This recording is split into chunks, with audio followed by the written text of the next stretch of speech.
ರನಾ ರನಾ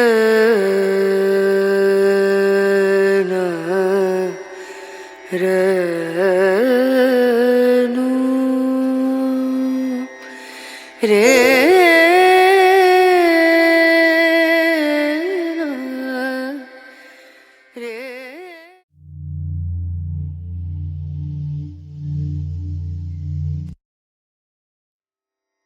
नमस्ते।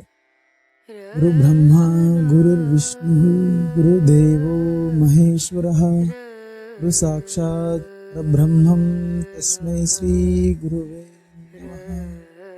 अज्ञानतिमिरान्धस्य ज्ञानाञ्जनशलाकया चक्षुरुन्मीलितं येन तस्मै श्री गुरुवे नमः। ब्रह्मानन्दं परमसुखदं केवलं ज्ञानमूर्तिं विश्वातीतं गगनसदृशं त्वमस्यादिलक्ष्यम् एकं नित्यम् इमलम् अचलं सर्वदी साक्षिभूतं भावातीतं त्रिगुणरहितं सद्गुरुं तं नमामि। अस्ति प्रजाभ्यं परिपालयन्तं न्यायेन मार्गेण महीमहीशम्। ओ ब्राह्मणोभ्यं शुभमस्तु नित्यं लोकाः समस्तसुखिनो भवन्तु लोकाः समस्तसुखिनो भवन्तु लोकाः समस्तजनो सुखिनो भवन्तु। श्री गुरुभ्यो नमः। हरि ओम। आत्मनमस्ते।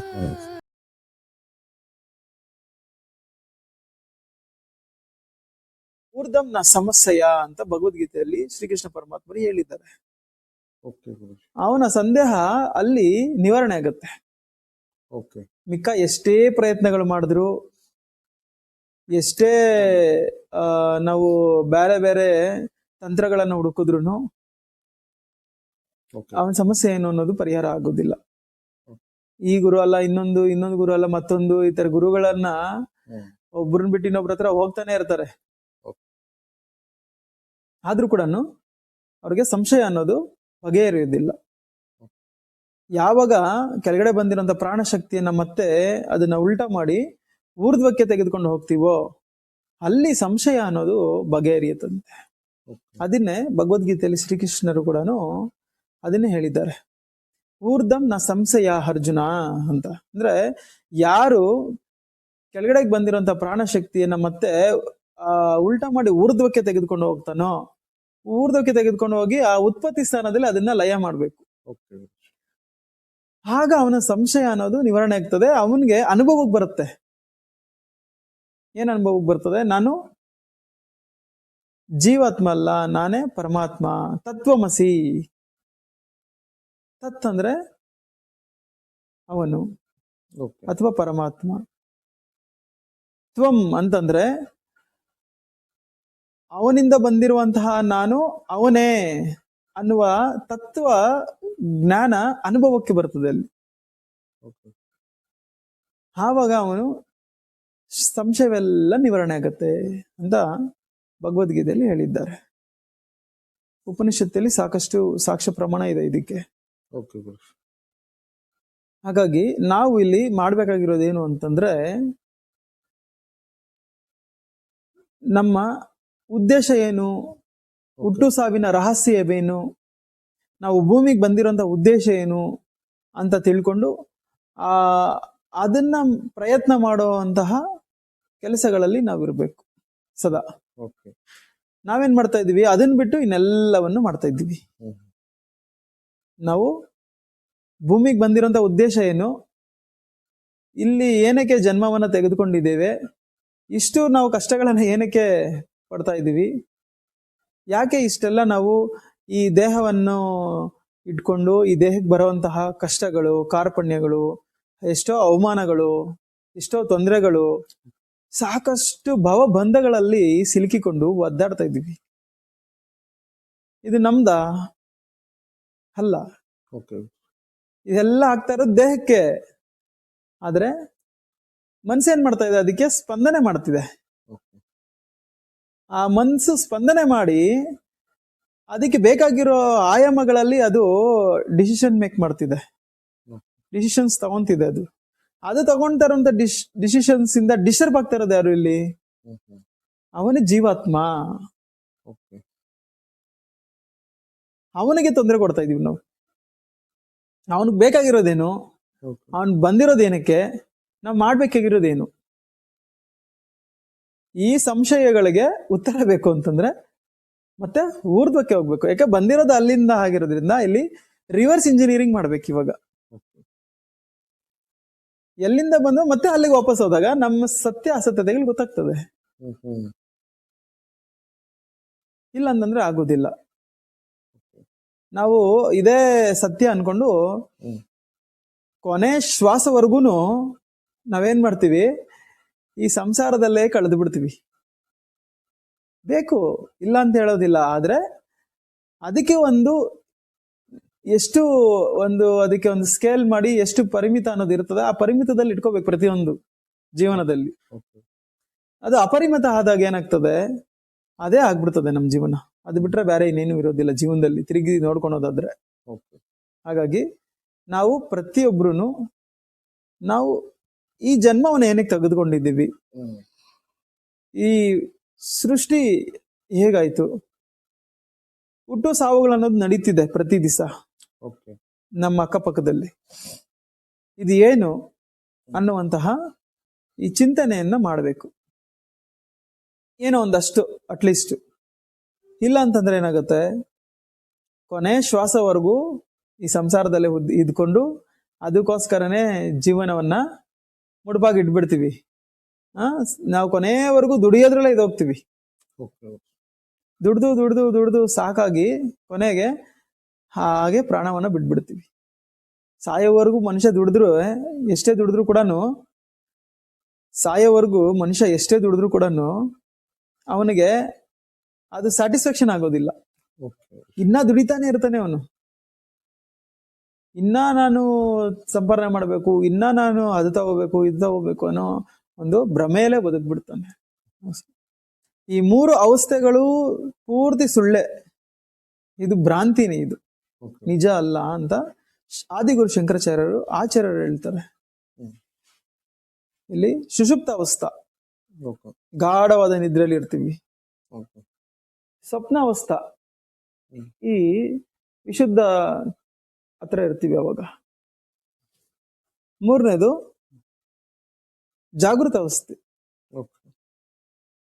ಈ ಮೂರು ಅವಸ್ಥೆಗಳನ್ನು ಸುಳ್ಳೆ.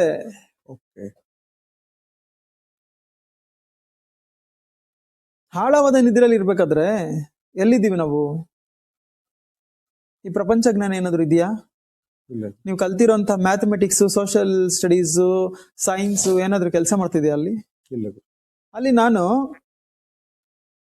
1 ಕೋಟಿ ರೂಪಾಯಿಯನ್ನ ಬರೆದು ಚೆಕ್ಕಿನ ಮುಖಾಂತರ ನಿಮ್ಗೆ ಕೊಡ್ತೇನೆ.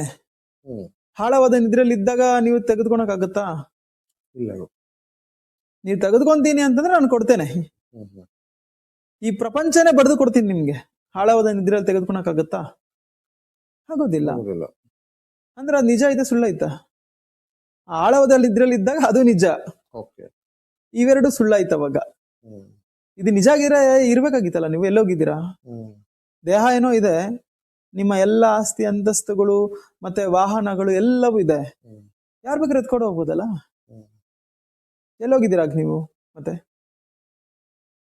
ನಿಮ್ಮನ್ನ ಪ್ರೊಟೆಕ್ಟ್ ಮಾಡ್ಕೊಳಕ್ಕಾಗತ್ತ ಆ ಟೈಮಲ್ಲಿ? ಆಳವಾದ ನಿದ್ರೆಯಲ್ಲಿ ಇದ್ದಾಗ ಅಲ್ಲಿಂದ ಮತ್ತೆ ಸ್ವಪ್ನ ಸ್ಥಿತಿಗೆ ಬರ್ತಾನೆ ಜೀವನ. ಆ ಸ್ವಪ್ನ ಸ್ಥಿತಿಗೆ ಬಂದಾಗ ಆಳವಾದ ನಿದ್ರೆಯಲ್ಲಿ ಇದ್ದವನು ಇಲ್ಲಿಗೆ ಹೆಂಗ್ ಬಂದ? ಮತ್ತೆ ಅಲ್ಲಿಲ್ಲ ಅವನು. ಆಳವಾದ ನಿದ್ದೆಯಲ್ಲೂ ಇಲ್ಲ, ಜಾಗೃತಿಯಲ್ಲೂ ಇಲ್ಲ, ಸ್ವಪ್ನದಲ್ಲಿದ್ದಾನೆ. ಅಲ್ಲಿ ಇನ್ಯಾವುದೋ ಒಂದು ಪ್ರಪಂಚದಲ್ಲಿ ಅವನು ಕನ್ಸು ಕಾಣ್ತಿದ್ದಾನೆ. ಯಾವುದೋ ಒಂದು ಕನ್ಸು ಕಾಣ್ತಿದ್ದಾನೆ. ಸ್ವಪ್ನದಲ್ಲಿ ಇರ್ಬೇಕಾದ್ರೆ ಜೀವನು ಆಳವಾದ ನಿದ್ದೆಯಲ್ಲೂ ಇಲ್ಲ, ಮತ್ತೆ ಅವನು ಜಾಗೃತಿಯಲ್ಲೂ ಇಲ್ಲ. ಈ ಎರಡೂ ಜಾಗದಲ್ಲಿ ಇಲ್ಲ ಅವಾಗ ಅವನು. ಈ ಎರಡೂ ಸುಳ್ಳಾಯ್ತು ಅವಾಗ. ಹೌದು. ಈಗ ಕಣ್ಬಿಟ್ಟು ನೋಡ್ತಾನೆ, ಜಾಗೃತಿಗೆ ಬರ್ತಾನೆ, ಆವಾಗ ಅವೆರಡು ಸುಳ್ಳಾಯ್ತು. ಸ್ವಪ್ನ ಸ್ಥಿತಿನೂ ಸುಳ್ಳೆ, ಗಾಢವಾದ ನಿದ್ರೆ ಸ್ಥಿತಿನೂ ಸುಳ್ಳೆ ಆಯ್ತು ಅಲ್ಲಿ. ಹ್ಮ್. ಅಲ್ಲೆಲ್ಲೂ ಆಬ್ಸೆಂಟ್ ಅದ, ಇಲ್ಲಿ ಪ್ರೆಸೆಂಟ್ ಅದ. ಹ್ಮ್. ನಿಜ ಆಗಿರೋ ಅವಿರ್ಬೇಕಾಗಿತ್ತಲ್ಲ. ಹೌದು. ಇದು ನಿಜ ಆಗಿದ್ರೆ ಆ ಟೈಮಲ್ಲಿ ಇದು ಇರ್ಬೇಕಾಗಿತ್ತಲ್ಲ. ಹ್ಮ್. ಇಲ್ಲಿ ಬರ್ಬೇಕಾದ್ರೆ ಅವೆರಡು ಇಲ್ಲ, ಅಲ್ಲಿ ಹೋಗ್ಬೇಕಾದ್ರೆ ಜಾಗೃತ ಸ್ಥಿತಿನೂ ಇಲ್ಲ, ಸ್ವಪ್ನ ಸ್ಥಿತಿನೂ ಇಲ್ಲ. ಸ್ವಪ್ನ ಸ್ಥಿತಿಯಲ್ಲಿ ಇರ್ಬೇಕಾದ್ರೆ ಆಳವಾದ ಗಾಢ ನಿದ್ರೆ ಸ್ಥಿತಿನೂ ಇಲ್ಲ, ಜಾಗೃತ ಸ್ಥಿತಿನೂ ಇಲ್ಲ. ಈ ಮೂರನ್ನು ಸುಳ್ಳೆ ಅಂತ ಹೇಳಿದ್ರು. ಹ್ಮ್. ಹ್ಮ್. ನಾವು ಸತ್ಯವನ್ನ ತಿಳ್ಕೊಬೇಕಂತಂದ್ರೆ ಈ ಮೂರು ಅವಸ್ಥೆನ ದಾಟಿ ಹ್ಮ್. ಬಾಹ್ಯಾಕಾಶ ಸ್ಥಿತಿಗೆ ಹೋಗ್ಬೇಕು. ಓಕೆ. ಇನ್ನೊಂದು ಸ್ಥಿತಿ ಇದೆ ಅಂತ ನಮ್ಗೆ ಅರ್ಥ ಆಯ್ತು ಅವಾಗ. ಹ್ಮ್. ಹ್ಮ್. ಹ್ಮ್. ಅದನ್ನೇ ತುರಿಯ ಸ್ಥಿತಿ ಅಂತೀವಿ. ಓಕೆ. ನಮ್ಮ ಆರ್ಯರು ಅದನ್ನ ತುರಿಯ ಸ್ಥಿತಿ ಅಂತ ಕರೀತಾರೆ. ಓಕೆ. ಎಲ್ಲರಿಗೂ ಈ ಮೂರು ಸ್ಥಿತಿನೂ ಗೊತ್ತಿದೆ, ಹ್ಮ್. ಅದ್ರ ಬಗ್ಗೆ ಏನು ಹೇಳೋ ಅವಶ್ಯಕತೆ ಇಲ್ಲ. ಆದ್ರೆ ಗೊತ್ತಿಲ್ಲದಿರೋದು ಇನ್ನೊಂದು ಸ್ಥಿತಿ ಇದೆ, ಅದು ತುರಿಯ ಸ್ಥಿತಿ. ಹ್ಮ್. ಈ ಮೂರು ಅವಸ್ಥೆಯನ್ನು ದಾಟಿ ಆ ತುರಿಯ ಸ್ಥಿತಿಗೆ ಹೋದಾಗ ಈ ಮೂರು ಅವಸ್ಥೆಯನ್ನು ಸುಳ್ಳು ಅಂತ ಅವಾಗ ಅನ್ಸತ್ತಂತೆ ಅವನಿಗೆ. ಅದು ಜ್ಞಾನ ಸ್ಥಿತಿ, ಅದು ಪರಿಪೂರ್ಣತೆಯ ಸ್ಥಿತಿ. ಆಗ ಮೋಕ್ಷಕ್ಕೆ ಅರ್ಹತೆಯನ್ನ ಪಡೀತಾನೆ ಜೀವನು. ಓಕೆ. ಯಾವಾಗ ಆ ತುರಿಯ ಸ್ಥಿತಿಗೆ ಹೋದಾಗ, ಬಾಹ್ಯ ಆಕಾಶ ಸ್ಥಿತಿಗೆ ಹೋದಾಗ. ಇಲ್ಲ ಅಂತಂದ್ರೆ ಈ ಮೂರು ಸ್ಥಿತಿಯಲ್ಲೇ ಸೈಕಲ್ ಹೊಡ್ಕೊಂಡು ಪುನರಪಿ ಜನನಂ ಪುನರಪಿ ಮರಣಂ, ಈ ನಾಲ್ಕನೇ ಸ್ಥಿತಿ ಅನುಭವಕ್ಕೆ ಬರೋದೇ ಇಲ್ಲ. ಓಕೆ. ಅದ ಅನುಭವಕ್ಕೆ ಬರ್ಲಿಲ್ಲ ಅಂತಂದ್ರೆ ಈ ಮೂರಲ್ಲೂ ಶುದ್ಧ ಸುಳ್ಳಿನ ಸ್ಥಿತಿ ಇದು. ಈ ಸುಳ್ಳಿನ ಸ್ಥಿತಿಯಲ್ಲೇ ನಾವು ಭ್ರಾಂತಿಯಲ್ಲಿ ಇದ್ಕೊಂಡು ಇದೇ ಸತ್ಯ ಅನ್ಕೊಂಡು ಇಲ್ಲೇ ಓಡಾಡ್ತಾ ಇದೀವಿ. ನಾವು ಈ ಮೂರು ಸೈಕಲ್ ಅನ್ನ ಹೊಡಿತಾ ಇದೀವಿ. ಈ ಮೂರು ಸೈಕಲ್ಸ್ ಅನ್ನ ಬಿಟ್ಟು ಇನ್ನೊಂದು ಇದೆ, ಆ ತುರಿಯ ಸ್ಥಿತಿಗೆ ನಾವು ಸೇರಬೇಕು.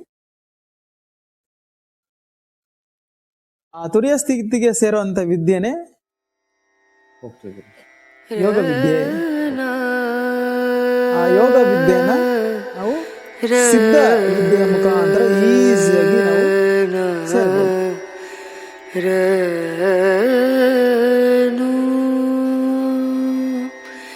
ರೇ